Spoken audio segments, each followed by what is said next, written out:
ला ला ला ला ला ला ला ला ला ला ला ला ला ला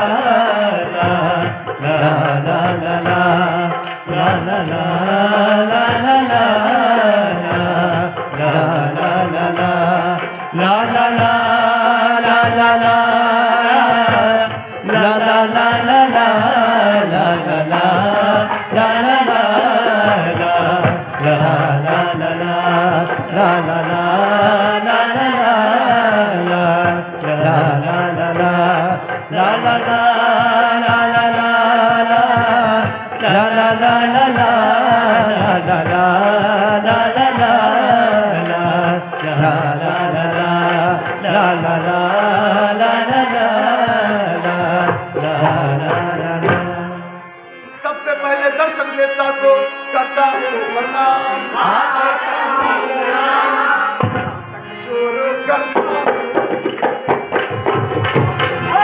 नाटक शुरू करता हूँ लेकर हरि का नाम।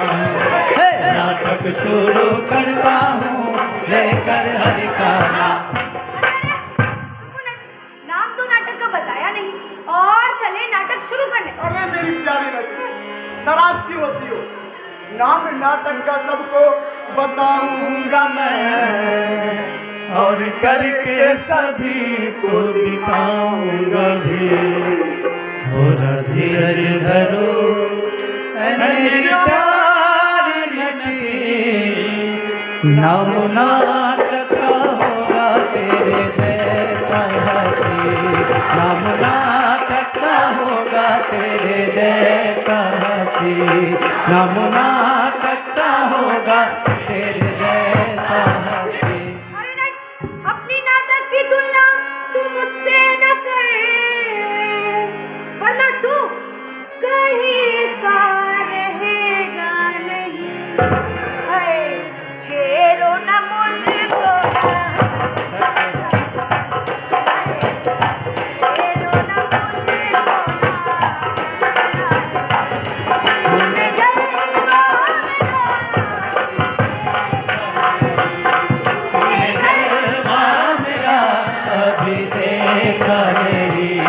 फूले जलवा मेरा अभी देखा नहीं। इसके आगे अब कुछ भी कहना नहीं।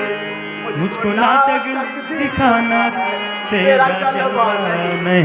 इसलिए है मेरी प्यारी बेटी, अगर मुझसे कोई भूल हो गई हो तो मैं क्षमा चाहता हूँ, लेकिन लड़ाई झगड़ा हरगिज नहीं चाहता। तो फिर जल्दी से बताओ आज के नाटक का नाम, क्योंकि मुझे भी जाना है महाकुंभ स्नान। तो सुन लटे, आज के नाटक का नाम है एक और युद्ध शांति के लिए। एक और युद्ध शांति के लिए। एक और युद्ध शांति के लिए। है?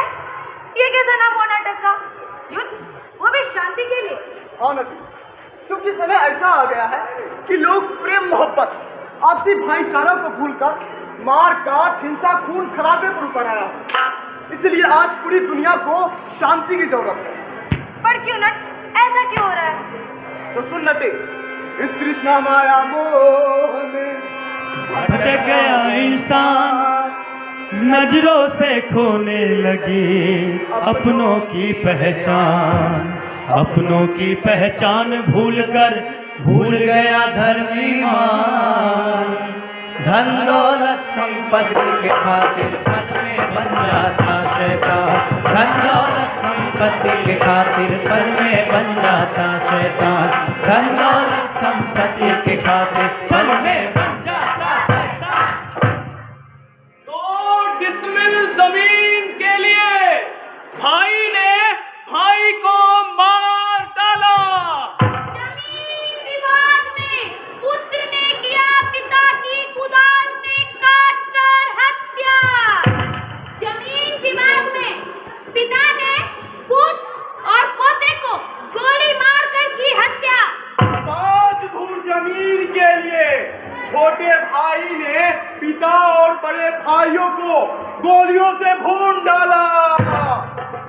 ये कैसा समय आ गया है, कैसे हो गए हैं लोग धन दौलत की लालच में। कितने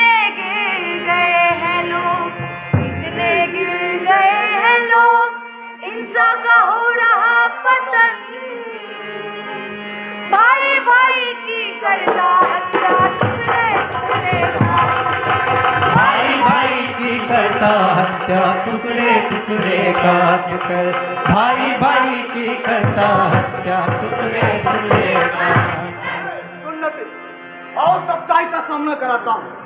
कितना बदल गया है इंसान, हुआ कितना पतन। आओ इनका हकीकत दिखाता हूँ। अरे अरे नट, हकीकत कैसे दिखाएगा? क्या सही में तू खून खराबा करवाएगा? अरे नहीं नटी, संपत्ति के बंटवारे में कैसे रिश्ता हुआ तार तार। आओ देखे कैसे एक पल में उजड़ गया एक हंसता खेलता परिवार। ला ला ला ला ला ला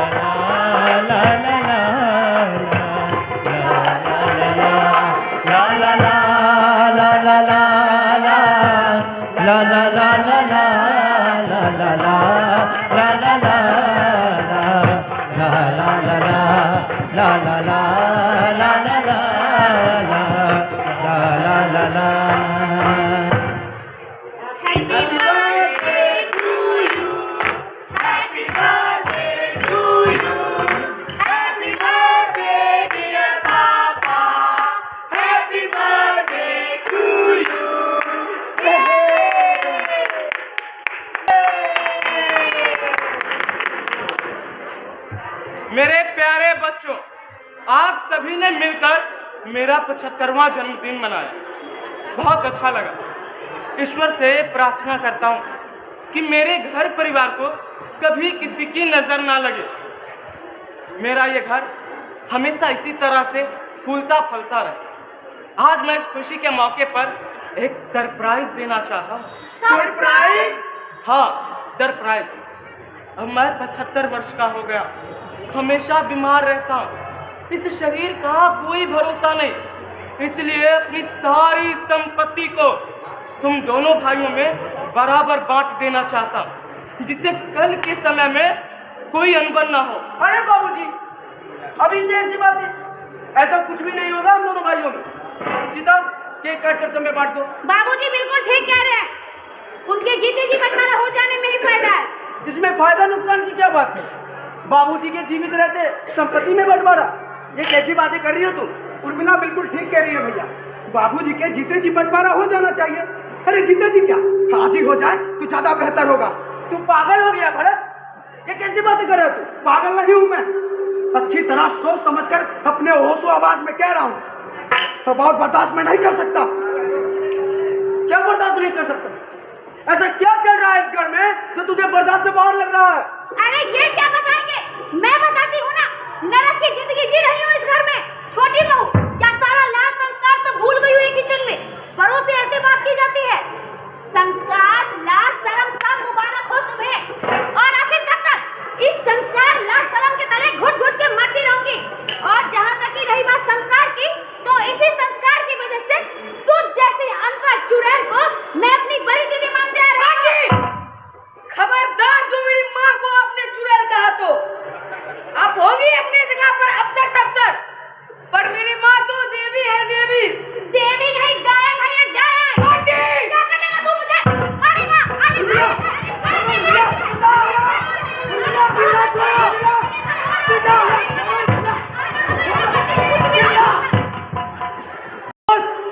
बंद करो यह तमाशा, अभी जिंदा हूँ, मरा नहीं हूँ मैं। अरे तुम लोगों ने तो मुझे जीते जी मार डाला।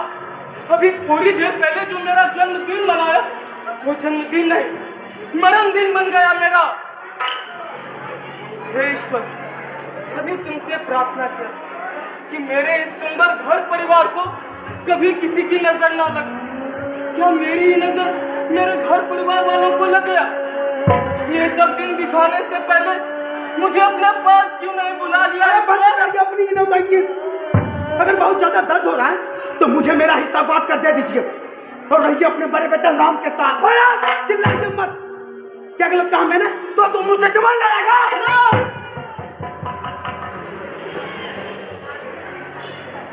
कुछ गलत नहीं कहा तुमने बेटा, तुमने जो कहा बिल्कुल सत्य कहा।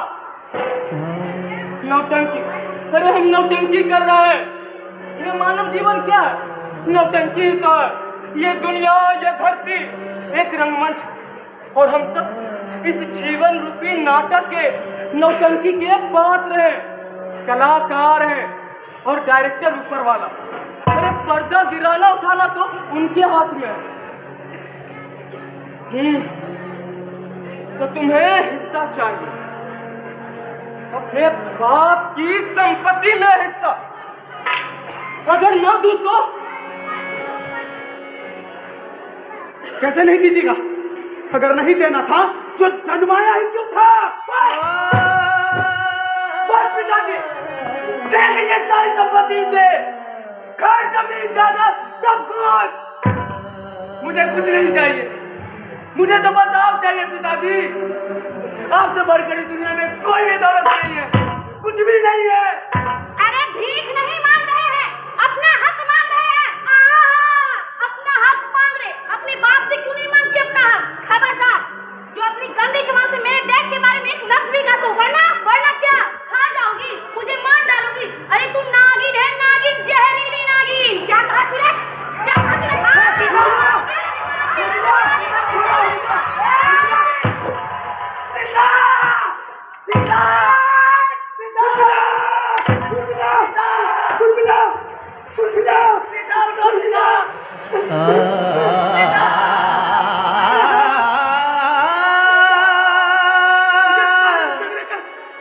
इस सारे झगड़े का जरिए बुझा मैं तुझे भी नहीं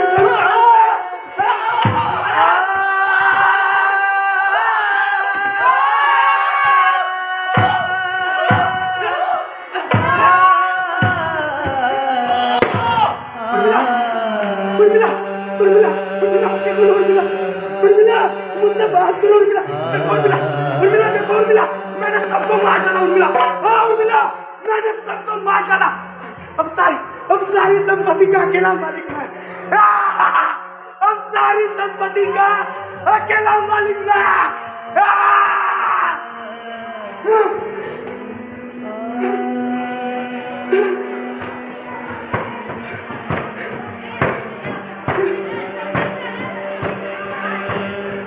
ये मैंने क्या किया?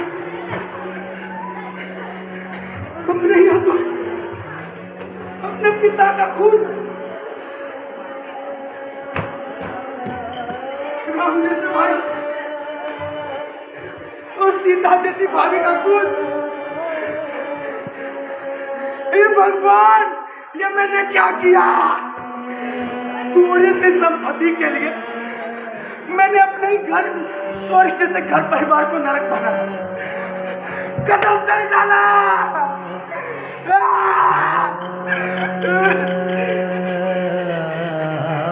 मैं पापी हूं।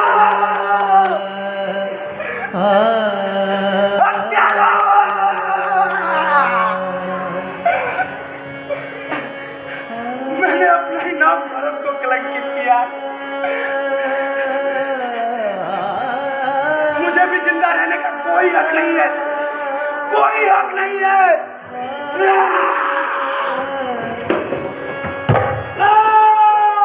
हो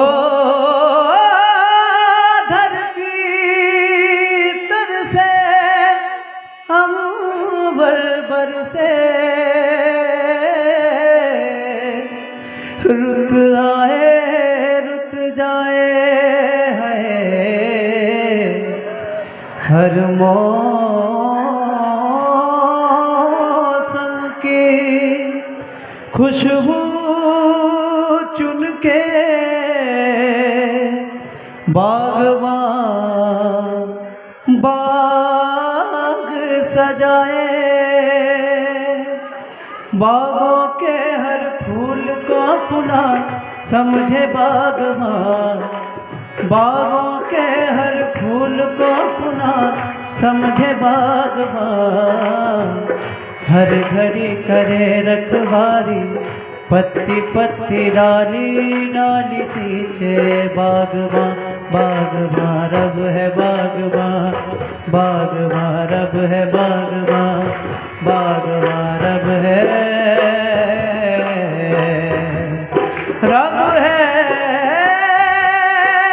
बागबान। हंसता खेलता एक परिवार कैसे बन गया मरघट, बचा नहीं अब शेष कोई। चौपट चौखट, बचा नहीं अब शेष कोई, सोने परी है चौखट, बचा नहीं अब शेष कोई, सोने परी है चौखट। क्यों लड़ते हैं आपस में ही सब कुछ भूल कर, खून अपनों का अपने बहाते हैं क्यों, साथ लेके कुछ भी जाएगा नहीं, साथ लेके कुछ भी जाएगा नहीं, फिर क्यों हैवान बनकर बहाता रहूं, फिर क्यों हैवान बनकर बहाता रहूं, फिर क्यों हैवान बनकर बहाता रहूं। गीता में श्री कृष्ण ने कहा है, जब नाश मनुष्य पर छाता है पहले विवेक मर जाता है। भाई पर भाई टूटेंगे, विश्वान बूंद से छूटेंगे, वायु श्रीगाल सुख लूटेंगे, सौभाग्य मनुष्य के फूटेंगे। पर नट, कृष्ण तो भगवान थे, विष्णु के साक्षात, अगर यदि वो चाहते तो युद्ध रुक सकता था। बिल्कुल सत्य कह रही हूँ नटी, और प्रभु ने अपने भरसक पूर्ण प्रयास भी किया था कि युद्ध न हो। इसके लिए वो स्वयं पांडवों का दूत बनकर गए थे हस्तिनापुर, शांति का संदेशा लेकर।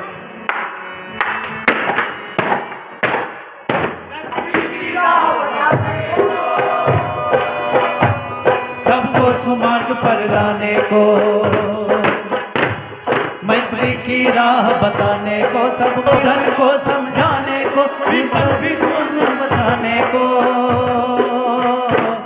भगवान हस्तिनापुर आए, पांडव का संदेशा लाए, पांडव का संदेशा लाए, पांडव का संदेशा लाए। तो न्याय अगर तो आधा दो, पर इसमें भी यदि बाधा हो तो दे दो केवल 5 ग्राम। रखो अपनी धरती तमाम, हम वही खुशी से खाएंगे, परिजन पर असीना उठाएंगे। और जानते हो नटी, दुर्योधन वो भी दे न सका, आशीष समाज की ले न सका, उल्टे हरि को बांधने चला। क्या हरि को? हाँ, जो था वो साधने चला। हरि भीषण हुंकार किया, अपना स्वरूप विस्तार किया, हरि ने भीषण हुंकार किया, अपना स्वरूप विस्तार किया, जगमग जगमग दिग्गज डोले, भगवान कुपित होकर बोले, तंजीर बढ़ाकर साध मुझे, हाँ हाँ दुर्योधन बांध मुझे। यह देख गगन मुझ में लह, यह देख पवन मुझ में लह, अमृत फूलता है मुझ में, संहार झूलता है मुझ में। दिखते जो ग्रह नक्षत्र निकल, सब है मेरे मुख के दीर्घोत दृश्य अकांड देख, मुझ में सारा ब्रह्मांड देख। भूलोक अतल पाताल देख, गत और अनागत काल देख, अंबर में कुंतल चाल देख, पद के नीचे पाताल देख, मुट्ठी में तीनों काल देख, मेरा स्वरूप विकराल देख।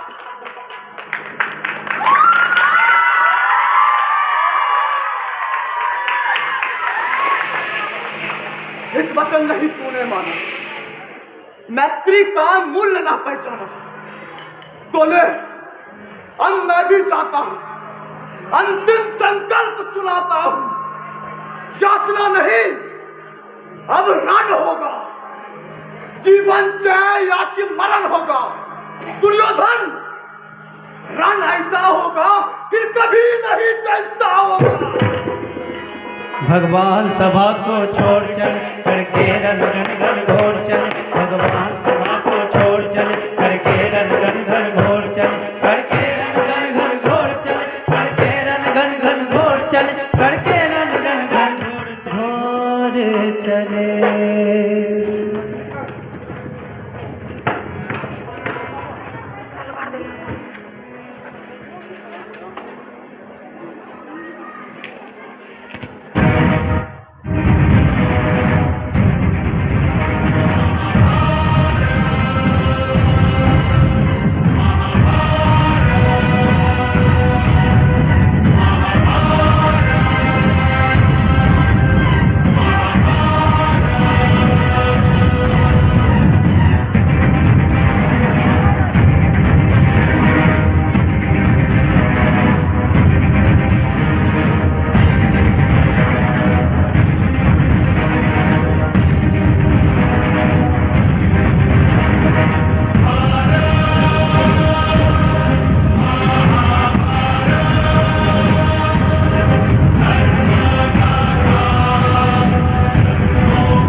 टुकड़े टुकड़े हो बिखर चुकी मर्यादा, टुकड़े टुकड़े हो बिखर चुकी मर्यादा, इसको दोनों ही पक्षों ने तोड़ा है, इसको दोनों ही पक्षों ने तोड़ा है। पांडव ने कुछ कम, कौरव ने कुछ ज्यादा, पांडव ने कुछ कम, कौरव ने कुछ ज्यादा। अब जब समाप्त होता है ये रक्तपात, अब कब समाप्त होता है। ये अजब युद्ध है, नहीं किसी की भी जय, दोनों ही पक्षों को खोना ही खोना है। दोनों ही पक्षों में विवेक ही हारा, दोनों ही पक्षों में जीता अंधापन। जो कुछ शुभ था, कोमलतम था, वह सब हार गया। ये महायुद्ध की अंतिम दिन की संध्या है, छाई चारों ओर उदासी गहरी। जीवन में प्रथम बार आज मुझे आतंका व्यापी है। पिछले 17 दिनों से एक एक कर पूरे वंश के विनाश का संवाद सुनता आ रहा हूं। केवल सुनित हो सकता हूं। संजय मुझे देते हैं केवल शब्द, उन शब्दों से जो आकार, जो चित्र बनते हैं, उससे मैं अब तक अपरिचित हूं।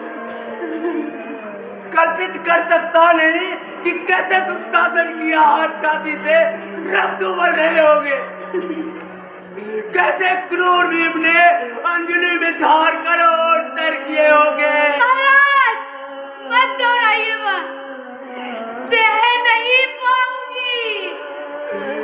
मैं हूँ जलवान, देख नहीं सकता, पर मैंने छू छू कर अंग भंग सैनिकों को देखने की कोशिश की है। जब वहां पर से उसका हाथ ऊपर जाता है, ऐसा लगता है जैसे कि मेरे सिंहासन का हत्या हो।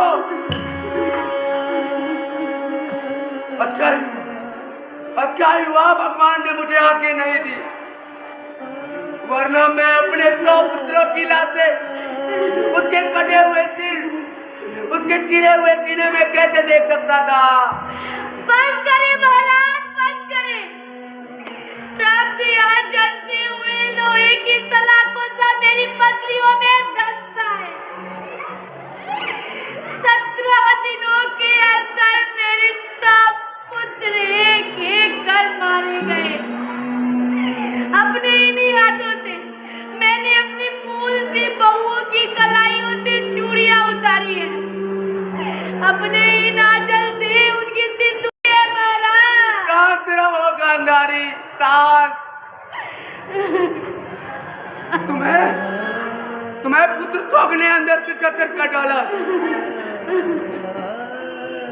तुम्ही ने तो कहा था दुर्योधन से। हाँ, मैंने कहा था दुर्योधन से, धर्म जिधर होगा वो मूर्ख उधर जय होगी। लेकिन धर्म किसी और नहीं था, नहीं था महाराज, नहीं था। नहीं चाहिए मुझे ये राज सिंहासन जो मेरे भ्राता की खून से सना हुआ है। मैं जब आईने में अपने आप को देखता हूं तो मुझे अपने ही चेहरे से घृणा होने लगती है। घृणा हो गई है मुझे मेरे ही अस्तित्व से। मेरा अंतर मुझे बार बार आरोपी मानकर कहता, युधिष्ठिर तुम राज्य लोभी हो, अपने ही भ्राता के हत्यारे हो। तुमने अपने स्वार्थ के लिए अपने कुल का सर्वनाश कर दिया, कुल संहार किया है तुमने, कुल संहार। मेरा विवेक मुझे पापी कहकर पुकार रहा है। मान अपमान, अच्छ धर्मी और धर्म के इस युद्ध में मेरे कारण लाखों योद्धाओं का वध हुआ है। रक्त जज्बात और हिंसा से जीतकर जो सिंहासन लाखों लाशों पर टिका हुआ है, उस पर मैं कैसे बैठ सकता हूँ? कैसे बैठ सकता हूँ मैं उस पर? कैसे बैठ सकता हूँ? कैसे बैठ सकता हूँ? ये कैसी पीड़ा है, कैसा है पश्चाताप, आंसू बहा क्यों शोक मनाते, क्यों करते अब विलाप, क्यों करते विलाप अब अपनों के ही लाश पर। क्या खोया क्या पाया सोचो अपनों को ही क्या खोया क्या पाया सोचो अपनों को ही मार कर। क्या खोया क्या पाया सोचो अपनों को ही मार कर। नट, आज जो ये पश्चाताप कर रहे हैं, यदि मान लेते कृष्ण की बात, अरे दे देते पांडवों को 5 गांव, तो क्या ये दिन देखना पड़ता किन्हीं को? क्या ज्ञात नहीं था उन्हें युद्ध का परिणाम? क्या था युद्ध का परिणाम सभी को, किंतु पुत्र मोह, सत्ता का लोभी, अंधी आस्था ने सम्मोहित कर उनके विवेक को दिग्भ्रमित कर लिया था। युद्ध के परिणाम से क्या था ये भी कि युद्ध का बलि चढ़ता है वर्षों का विकास, खा जाता है पीढ़ियों का हक। युद्ध मात्र आंसू है, हारे जीते कोई भी। तो फिर क्यों मनुष्य अपना वजूद खुद समाप्त करना चाहता है? आखिर क्यों नट? जानना चाहती हूँ नट?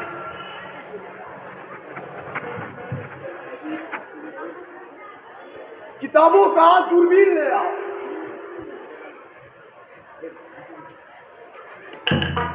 और झांको इतिहास के ग्रह पे।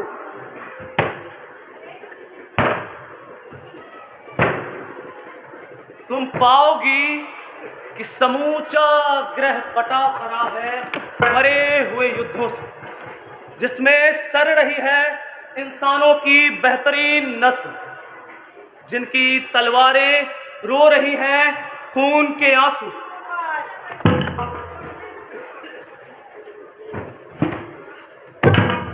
हमने कितने लड़े हैं युद्ध देश के लिए, युद्ध धर्म के लिए, युद्ध संपत्ति के लिए, स्वाभिमान के लिए, युद्ध सौंदर्य के लिए, सत्ता के लिए, पावर के लिए। मगर ज्ञात रहे, हजारों हजार युद्ध भी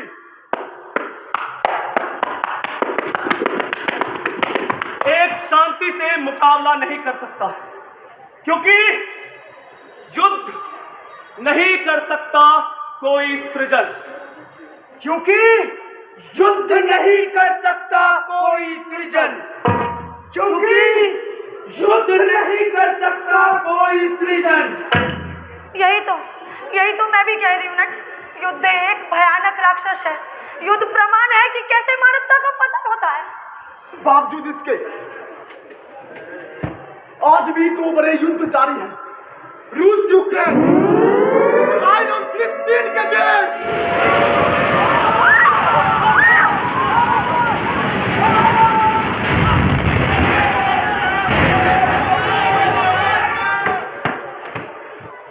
यूक्रेन का बड़ा हमला, 2 मिसाइलों से यूक्रेन को यूक्रेन का रूस पर जवाबी हमला। रूस के एक शहर ने देखा तबाही का मंजर। यूक्रेन पर कार्बन छूट रहे हैं रूस के स्टन। भारतों पर यूक्रेन का ड्रोन हमला, जान माल का भारी नुकसान। रूस और यूक्रेन में दिख रहे हैं हर तरफ मौत का मंजर। रूस और यूक्रेन में मरने वालों की संख्या 5 लाख के करीब और घायलों की संख्या 10 लाख के करीब पहुंचा। ये सब क्या हो रहा है नट? क्या युद्ध की आड़ में सुनाई नहीं देती इन्हें महाविनाश की आड़? जब तक सब राजवादी मुल्कों की राजनीतिक शक्तियां दूसरे की जमीन और अस्मिता को हटने की चाहत में रहेगा, ऐसे नरसंहार युद्ध होता रहेगा। भागो नटे!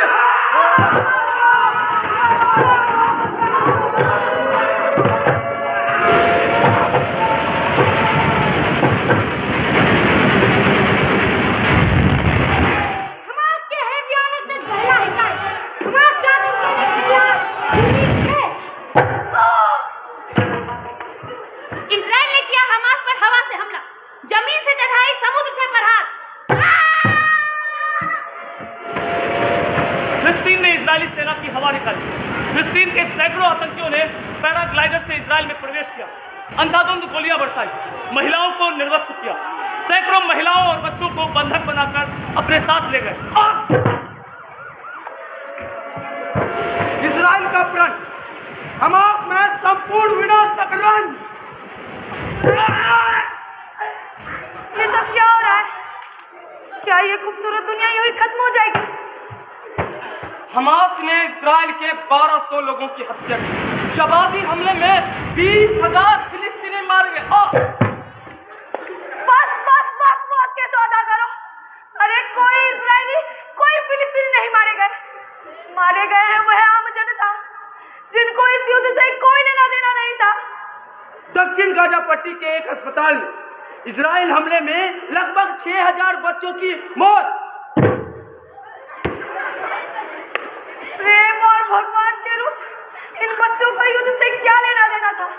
आखिर क्या लेना देना था इन बच्चों का? कोई दोष नहीं था इन बच्चों का। चाहे विवश की गई, बंधक बनाई गई, मारी गई स्त्रियों का।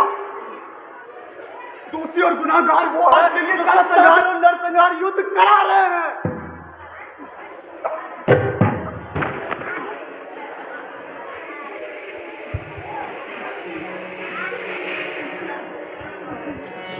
रहबर मुल्कों कौम जरा आंखें तो उठा, नजरें तो मिला, कुछ हम भी सुने, हमको भी बता, ये किसका लहू है, कौन मरा, ये किसका लहू है, कौन मरा, ये किसका लहू है, कौन मरा।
खिड़की के बाहर धुआं आया है, एक चित्रे के साथ जो किसी बच्चे के देखा है।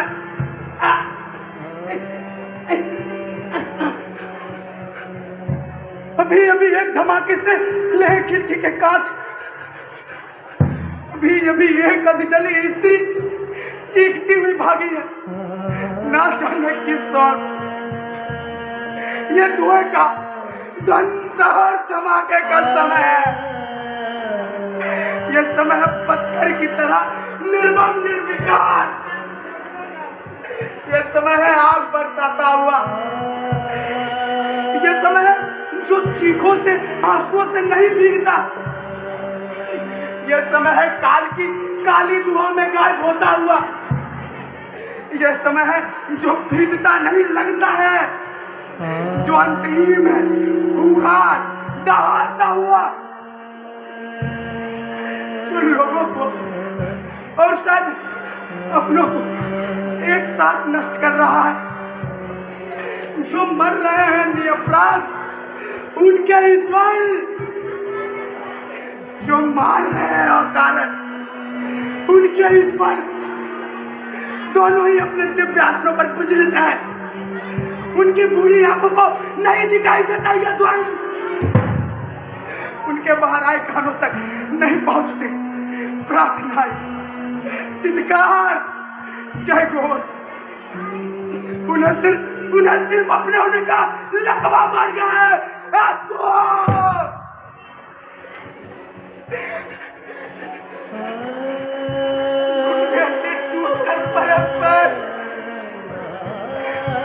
धुआं में उठने से पहले तोड़ दिए गए हाथ,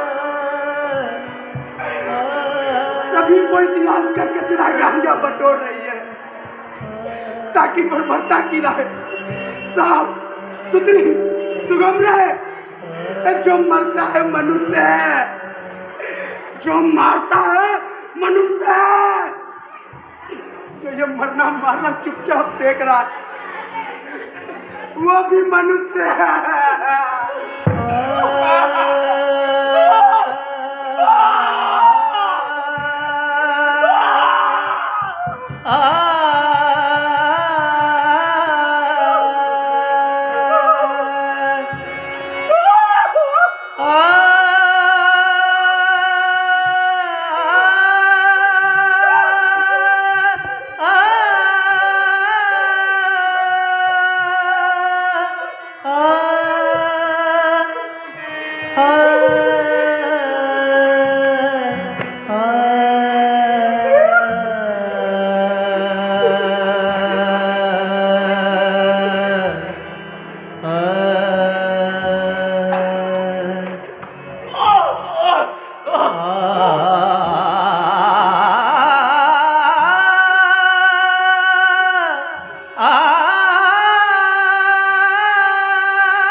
दागे जाएंगे बम के गोले दोनों छोरों से।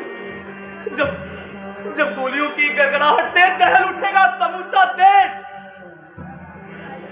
जब खून से बने नाले बहेंगे नदियों के समांतर, जब आसमान में पक्षियों से ज्यादा उड़ेंगे विध्वंसक उड़न खटोले, जब पृथ्वी दर्द से कराएगी, रुदन करेगी,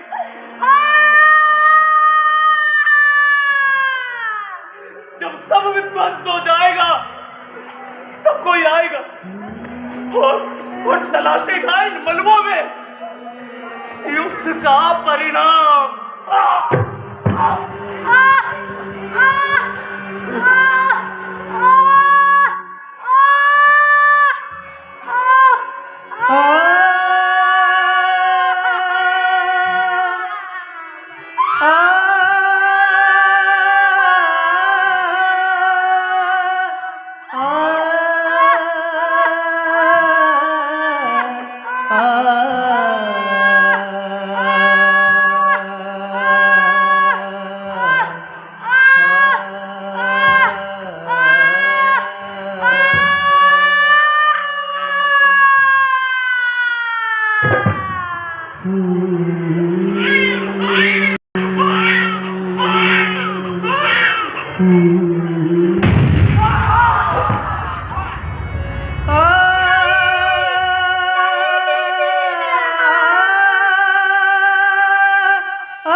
हैं। अभी तो रंगों को पहचानना शुरू ही किया था उसने कि मूंदी गई उसकी आंखें, वो भी तब जब मुब्तला था वो अपनी बेफिक्र नींद की दुनिया में। बच्चा अपने पिता के गोद में है जो उसे अपने सूखे होठों से चूमे जा रहा है और लिए जा रहा है पर्दे खाक कर नफ्स को। हवा में मुट्ठियां लहराते हुए नारे लगा रहे हैं कुछ भी औकात को, और पीछे पीछे विलाप करती महिलाओं के अर्थहीन समूह जो ना जाने किसका है।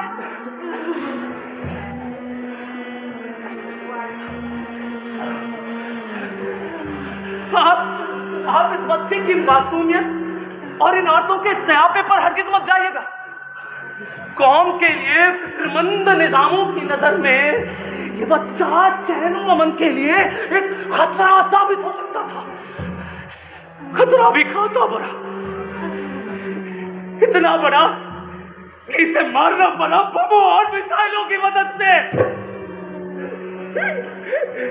अकबर दुनिया देखने से पहले बंद कर दी गई इसकी आंखें।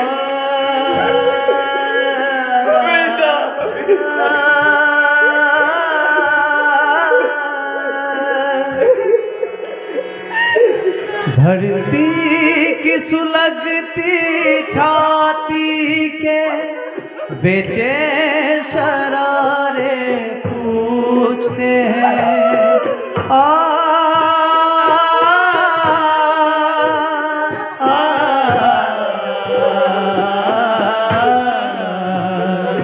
तुम लोग जिन्हें अपना न सके वो खून के धारे पूछते हैं।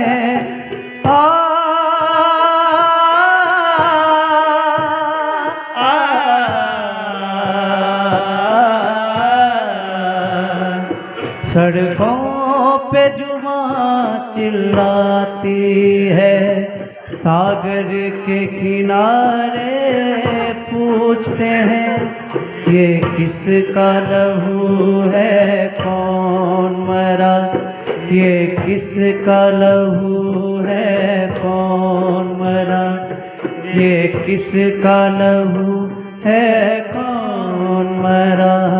है रहबर मुल्कों कौम जरा आंखें तो उठा, नजरें तो मिला, कुछ हम भी सुने, हमको भी बता, ये किसका लहू है, कौन मरा, ये किसका लहू है, कौन मरा, ये किसका लहू है, कौन मरा।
ये किसका लहू है, कौन मरा, ये किसका लहू है, कौन मरा, ये किसका लहू है, कौन मरा, ये किसका लहू है, कौन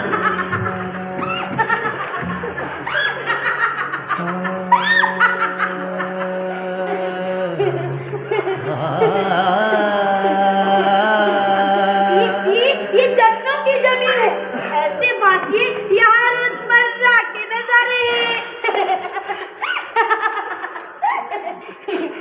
यहाँ बारूद की शाश्वत गंधों के बीच बमों और कारतूसों की दिवाली है। और सुर्ख ताजा इंसानी लहू के साथ होली खेलने की रवायत है।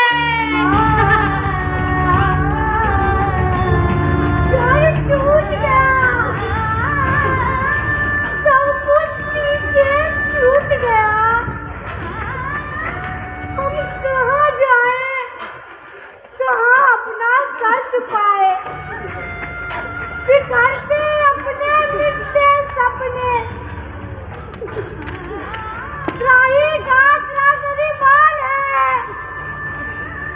ये दुनिया सिमट रही है, हर तरफ शोर है। उन लोगों के बारे में सोच कर देखिए जरा, जिनकी कोई हस्ती नहीं होती, ना घर अपना, जो कई पीढ़ियों से अपनी जड़ें तलाश रहे हैं, मुसलसल इसी रेत और मिट्टी में, जो बेसब्र है जानने के लिए अपने होने का मतलब और मकसद, जो रोज बेरोज जीवा किए जा रहे हैं, बेकसूर जानवरों की तरह, बेवजह। कभी यही होगी सभ्यता की की धरती, पैगंबर और मसीह की पैदाइश की पाकीज़ा जमीन। फिलहाल तो यह मनुष्यता की अवसान की जमीन है। इस जमीन पर बेवा बेऔलाद हो चुकी औरतों का समेत विलाप मरघट के उदास और भयावह कोरस की तरह गूंजता है। अनवरत जमीन दो झोंकी बस्तियों के कब्रगाहों से भी अब कम रह गई है मकानों का तादाद। बेरूत हो कि बगदाद, काबुल, समरकंद, कश्मीर या फिर गांजा, कभी लोग ये दुनिया का जिन्नत और जन्नत खाते थे। बादलों और परिंदों की खातिर अब कोई जगह नहीं है। अब काले चिराग धुएं से भरे आसमान में बारूद की चिरंतन गंध नहीं, वनस्पतियों का हरापन, बच्चों का बचपन, युवाओं के प्रेम पथ, औरतों की अस्मत और बुजुर्गों की शामें, सबकी सब गिर भी आज जंग और दहशत गर्दी की जालिम हाथों, जंग और फसाद में जिंदा बचकर भी जो मारे जाते हैं वे बच्चे और औरतें, मासूम बच्चे, मजलूम बच्चे, अपाहिज बच्चे, बेवा औरतें, बेऔलाद औरतें, उसकी शिकार औरतें। बच्चे उस वक्त मारे गए जब वे खेल रहे थे अपने मेहमानों के साथ। औरतें इबादत गाहों में मारी गई या फिर बावर्ची खाने में। बुजुर्ग मसरूफ थे, अमन के मौसूदों पर बांस में दम मारे गए और जवान होते लड़कों को तो मारा गया बेसबब सिर्फ तक की बिना पर। अरे नरमुंडों की तिजारत करने वालों, हुक्मरानों, इस पृथ्वी पर कुछ भी अनस्वर नहीं है, ना तुम्हारी तिजारत और ना तुम्हारी हुकूमत। कुछ बचे रहेंगे तो इतिहास के चंद पन्ने, उन दर्ज पन्नों में तुम्हारी फतह के तुच्छ किस्से। एक दिन जो शांत हो जाएगा, समझौते होंगे, हाथ मिलाए जाएंगे देशों के बीच, परस्पर संबंध पुनः स्थापित हो जाएगा। लेकिन एक चीज पुनः कभी वापस नहीं होगी, वह है उन लोगों का जीवन जिनकी बेकसूर सांसें यूं ही थम गई।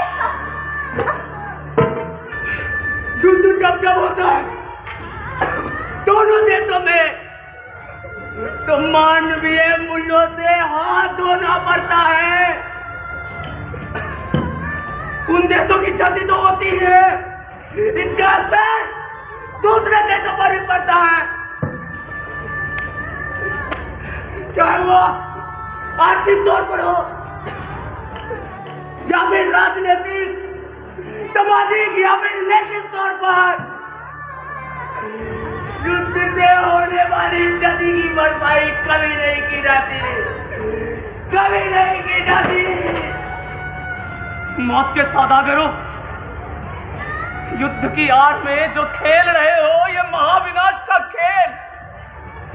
सोचो जरा, सोचो, जब कौमें ही नहीं बचेंगी तब क्या करोगे तुम? और फिर किस काम आएगी तुम्हारी ये असलहे और बारूदों की बड़ी बड़ी दुकानें? एक सियासी नक्शे से एक मुल्क को बेशक खारिज किया जा सकता, लेकिन हक की लड़ाई और सपनों की आजादी से बिल्कुल नहीं, बिल्कुल नहीं। इसी रेत और मिट्टी में फिर से एक रोज बसेंगे, तंबुओं के जगमग और धड़कते हुए डेरे।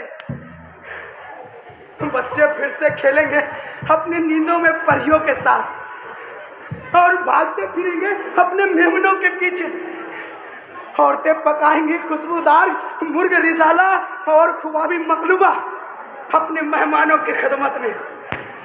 सर्दियों की रात काम से थके लौटे मर्द हलाव चलाए बैठकर गाएंगे अपने पसंद के गाने। बुजुर्ग और रवाब की धुनों पर फिर से लौट आएंगे कबूतरों के परदेसी झुंड। फिर से लौट आएंगे कबूतरों के परदेसी झुंड। बचे हुए गुंबदों और मीनारों पर, बचे हुए गुंबदों और मीनारों पर, फिर से अपने अपने बसेरों में, फिर से अपने अपने बसेरों में। फिर जर्रा जर्रा महकेगा खुशबू के मौसम आएंगे, फिर चिनार की शाखों पे पंछी घर पुनः बनाएंगे। इन राहों से जाने वाले फिर लौट के वापस आएंगे, फिर जन्नत की गलियों में हर लोग ये नगमा गाएंगे। युद्ध नहीं हमें बस शांति चाहिए, युद्ध नहीं हमें बस शांति चाहिए। भले मुझे निष्कासित कर दो इस मुल्क इस दुनिया जहां से, लेकिन मैं एक अपराध करना चाहता हूँ। मैं चाहता हूँ बगैर हथियारों वाली एक दुनिया। मैं चाहता हूँ हजरत नूह की तरह मैं भी एक नाव बनाऊं और दुनिया भर के तमाम हथियार भर दूं उसमें और वहां दूं किसी बर्मुडा ट्रायंगल के जानिब। मैं सरहदों को मिटा देना चाहता हूँ या कि वहां बैठा देना चाहता हूँ फौजियों की जगह दीवानों को, मीरा को, सूर को, कबीर, खुसरो, मीर, गालिब, फैज, जालिब और निदा को। मैं इतिहास के किताबों से पोंछ देना चाहता हूँ जीत की कथाएं, हार की बेचैनियां। मैं ध्वस्त कर देना चाहता हूँ किलों महलों में टंगे युद्ध के प्रतीक चिन्ह। मैं संग्रहालयों में रखे हथियारों की जगह रख देना चाहता हूँ दुनिया भर के प्रेम पत्र। मैं मिटा देना चाहता हूँ तमाम युद्धों के किस्से और मैं छीन लेना चाहता हूँ अर्जुन के हाथ से गांडीव और भीम के हाथ से गदा, राजाओं शहंशाहों के हाथ से तलवार। मैं मिटा देना चाहता हूँ करबला की इबारत और कुरुक्षेत्र और करबला जैसे स्थलों को लिख देना चाहता हूँ खेल का मैदान। जब करा रही है चोटी आत्माओं की आवाज, तो आओ हम मुट्ठी भर लोग ये तय करें एक आखिरी जंग, एक जंग अपनी शैतानी रूह के खिलाफ, एक जंग अपनी अनंत लालसा के खिलाफ, एक जंग अपनी हवस के खिलाफ, एक जंग अपनी ईर्ष्या के खिलाफ, एक जंग अपने बदले के खिलाफ। तो आओ लड़े हम बस एक आखिरी जंग युद्ध के खिलाफ शांति के लिए, एक आखिरी जंग युद्ध के खिलाफ शांति के लिए। क्योंकि कि हमारी दुनिया को शांति की जरूरत है। एकता समानता शांति के लिए, विश्व शांति के लिए, मानवता के लिए, सद्भाव के लिए, साथ जुड़ो मिलके चलो रे, साथ जुड़ो मिलके चलो रे। एकता समानता शांति के लिए, विश्व शांति के लिए, मानवता के लिए, सद्भाव के लिए, साथ जुड़ो मिलके चलो रे, साथ जुड़ो मिलके चलो रे, साथ जुड़ो मिलके चलो रे, साथ जुड़ो मिलके चलो रे।